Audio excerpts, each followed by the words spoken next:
בקסם הזה נותנים לבן אדם לבחור כל ערך מסוים מהחבילה. אני לדוגמה, אבל זה יכול להיות אותו דבר עם המתנדב, אני לדוגמה בחרתי בנסיכים, אוקיי? זה יכול להיות גם 8, זה יכול להיות 10, זה יכול להיות מלך, זה יכול להיות אס, זה יכול להיות כל דבר, אוקיי?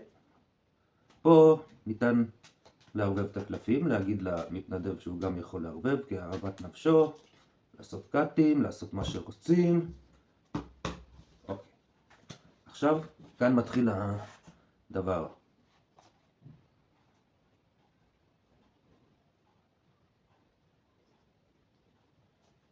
חבילה אחת.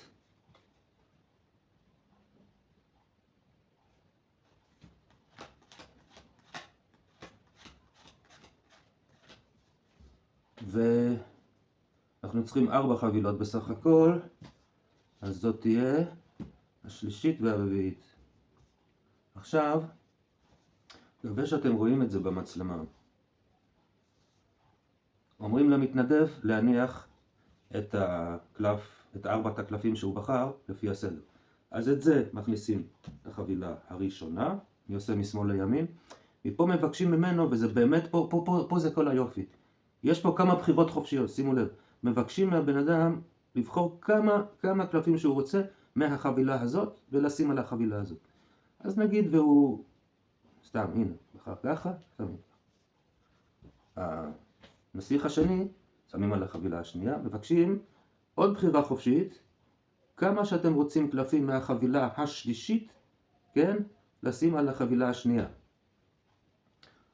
את זה שמים פה, ואת זה פה. עכשיו, שימו לב, אני חוצה אותם, כן, שממש ממש יהיו מעורבבים, אף אחד לא יודע איפה הם נמצאים. בטח לא מתנדב.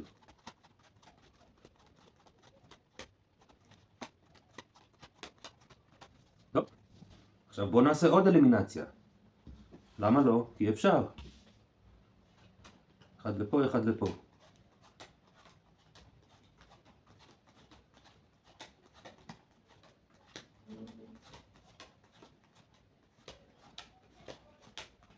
טוב. עוד.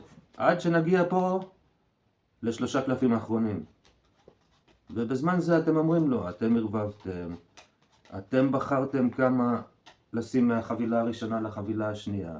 מהחבילה הראשונה לחבילה השנייה, מהחבילה השנייה לחבילה השלישית. עד כה זה מאוד מאוד פייר.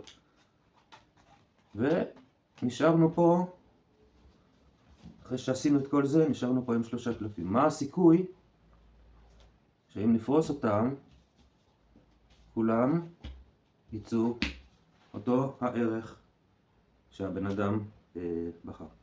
אני יכול ללמד אתכם את זה, אם אתם רוצים, זה ממש פורס, זה לא פורס אפילו, זה קסם שעובד מעצמו.